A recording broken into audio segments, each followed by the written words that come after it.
Ce tirage au sort, mon cher Eric, que penser, allez, disons-le tout de suite, du tirage au sort du Paris Saint-Germain? C'est pas, évidemment que c'est pas un tirage au sort facile, mais peut-être que c'est le mieux pour le Paris Saint-Germain. Je m'explique, dans le sens où ce Paris Saint-Germain a besoin d'être challengé et peut-être d'avoir des équipes un peu moins fortes ou un peu moins difficiles à jouer va faire qu'il s'endormira peut-être sur ses lauriers. Alors là, il risque pas. Alors que là, il risque pas du tout. Et dans le comportement... Ils ont Liverpool, ils ont le Real Madrid, et ils ont l'Atalanta. Non, pas Liverpool. Ils ont Bayern, Barcelone.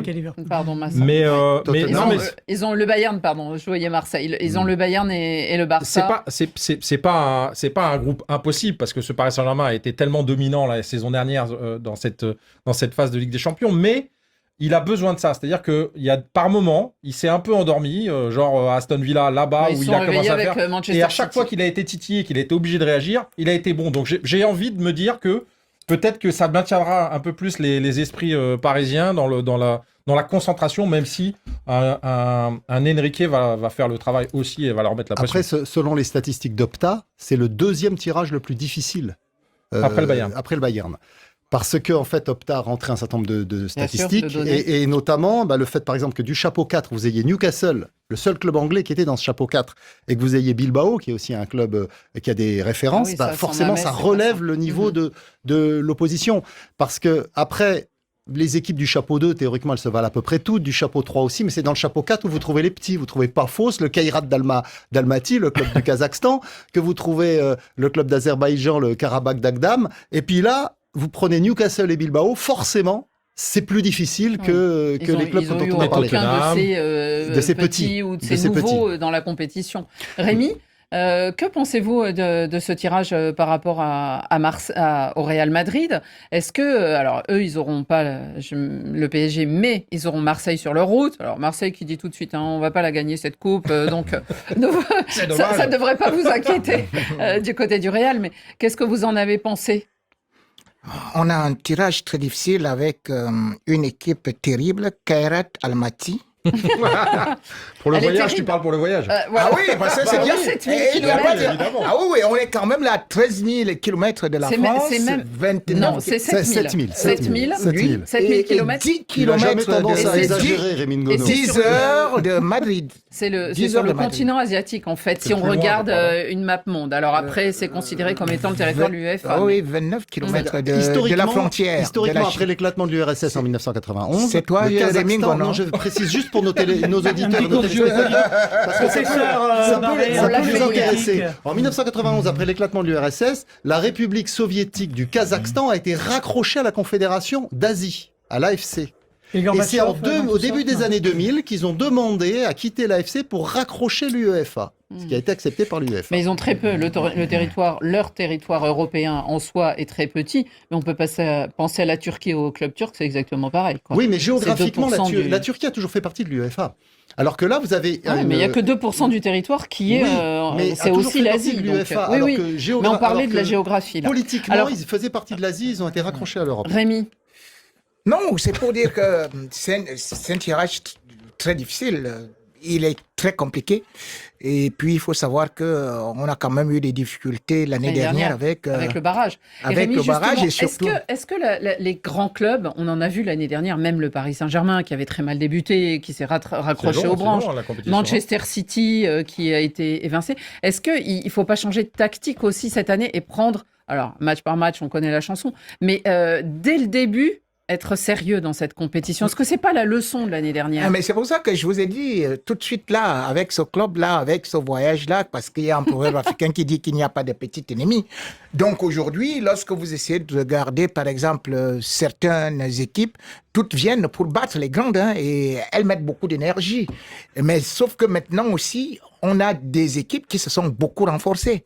C'est-à-dire que Real va prendre une équipe comme Liverpool, qui nous a... Qui n'a pas fini de se renforcer. Il reste encore 48 heures. Oui, ils sont à 348 millions d'euros déjà là. Et lorsque vous regardez aussi ils ont rafraîchi leur effectif, ils ont mis des postes clés au milieu des terrains. Et encore, vous avez... Le Real aura et Liverpool et Manchester City. Manchester City, et ça fait quand même 6 fois Marseille en 7 ans et le Benfica. que le même Real croise toujours. On ne sait pas comment est-ce que l'UEFA fait pour mettre toujours... vous savez, on a toujours PSG-Barça. Frédéric. Non, mais bon, on prend les grosses équipes européennes. Là, est-ce que le tirage facile, pas facile, mais tous les ans, il y aura des affiches et tous les ans, il y aura des chocs. C'est même... Avec 8 matchs. C'est recherché, en tout cas. C'est le but de cette nouvelle formule. Et l'année dernière, on a bien vu, vous l'avez dit, Annie, il y a des clubs qui ont été en difficulté jusqu'au bout, Real, City, PSG, mais aucun n'est passé à la trappe, parce qu'il y a les barrages.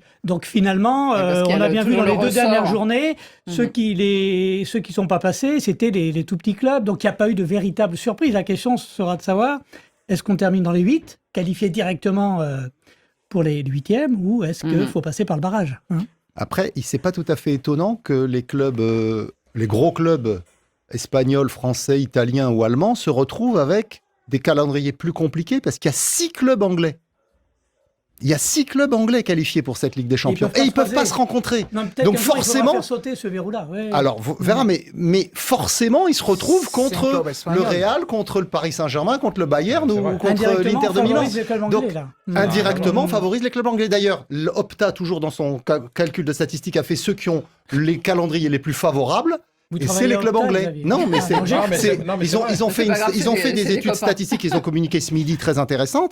Et effectivement, les clubs qui ont les calendriers a priori les plus favorables sont les clubs anglais, puisque comme ils peuvent pas se jouer, bah forcément ils jouent contre les autres. Ah oui, selon Opta, c'est Barça qui devait gagner la Ligue des Champions l'année dernière. Et comme sur les 8 directement qualifiés, les 8 directement qualifiés pour la phase d'élimination directe la saison dernière, eh bien il y avait 3 clubs anglais.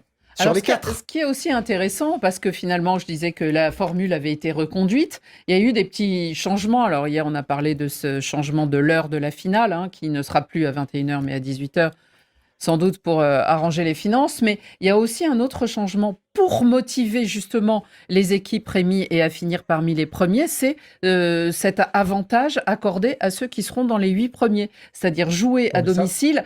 Oui, mais l'année dernière, c'était que sur les 8e de finale. Et là, ça va être, pour certains, et notamment les 2 premiers, jusqu'à la demi-finale, d'avoir le match retour sur son propre terrain. Je trouve ça bien parce que ça récompense un travail qui a été fait. Alors même si ça dépend aussi de ton groupe. Mais j'ai envie de dire que voilà, si tu t'es qualifié avant, ça veut dire que tu as été performant avant. Et Liverpool ont été très longtemps les 2 premiers accrochés à cette place. Ouais. Et ils étaient, eux, motivés. Moi, ça me plaît bien. Moi, je trouve que c'est plutôt mais plutôt Paris logique. Saint-Germain s'est qualifié face à Liverpool, plutôt à l'extérieur. Non, mais je suis d'accord. Je dis franchement, bien sûr. Non, mais c'est un peu moins vrai qu'avant, ce côté retour à domicile. Il y a eu le but à l'extérieur. Ça aurait pu être important dans le cadre du Barça-Inter de Milan. On aurait probablement d'autres décisions arbitrales si le match retour était à Barcelone. En tout cas, les auditeurs, téléspectateurs, ils adorent la formule. Petuel Tardunam, j'adore vraiment cette formule de la Ligue des Champions. Oumar Barro, le format est juste extraordinaire. Bon, il y en a quand même quelques-uns qui disent qu'eux, ils ne comprennent toujours pas le format, vu que tout le monde ne joue pas, on joue pas les mêmes équipes. La définition, c'est qu'il n'y a pas de match aller-retour. Je crois que c'est déjà le premier renseignement. Et puis à partir de là, il y a plus de matchs qu'avant. C'est plus. Oui. C'est surtout ça. Mais est-ce que c'est, Rémi, le suspense, selon vous, qui finalement fait que cette formule a pris l'année dernière ? Ou c'est les surprises aussi, par exemple, on se souvient de Brest, petite équipe modeste, et qui finalement avait créé l'émulation en étant dans les premiers au départ. Oui, il y a les deux à la fois, c'est-à-dire que le suspense, cette fois-ci, est garanti, parce que finalement, on se dit on peut tomber dans certains pièges. Mais également aussi, il y a quelque chose qu'on a pu constater peut-être avec cette formule, c'est que on a pu voir des équipes qui, bien évidemment, dans le championnat, n'étaient pas bien placées, comme le Paris Saint-Germain, et qui finissent, et qui finissent très très fort. Donc, en même temps aussi, ça nous montre que ça risque aussi de piéger ces équipes-là, parce que vous voyez que ces équipes-là, on croyait qu'elles étaient imbattables. Finalement, vous voyez que Chelsea, qui a gagné seulement une 3e division de la Ligue européenne, a réussi à broyer le Paris Saint-Germain au Mondial des clubs.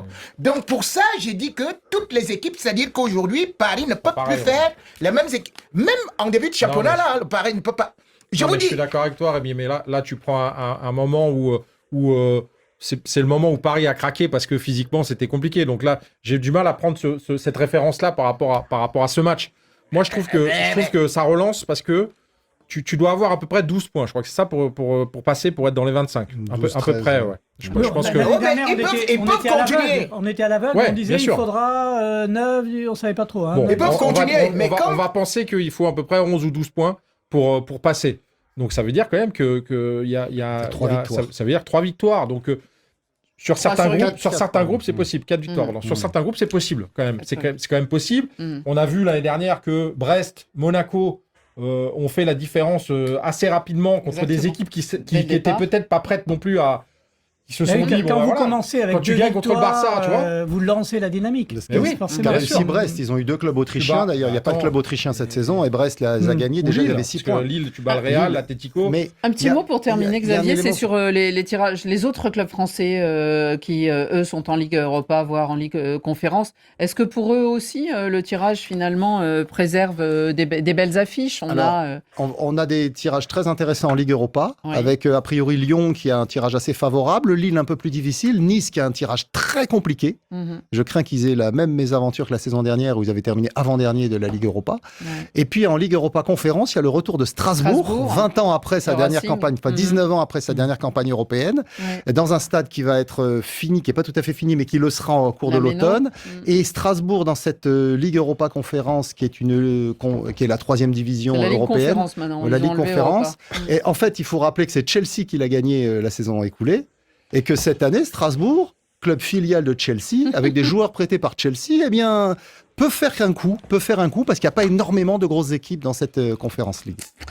On verra donc si cette formule vous intéresse tout au long de la saison. En tout cas, nous commencerons très fort. Le coup d'envoi sera donné les 16, 17 et 18 septembre. Vous vous souvenez, pour le jour d'ouverture, ça s'étale sur 3 journées. Et le calendrier précis, ainsi que l'ordre des matchs, les horaires surtout, eh bien, nous seront donnés demain par l'UEFA parce que les ordinateurs fonctionnent durant le week-end.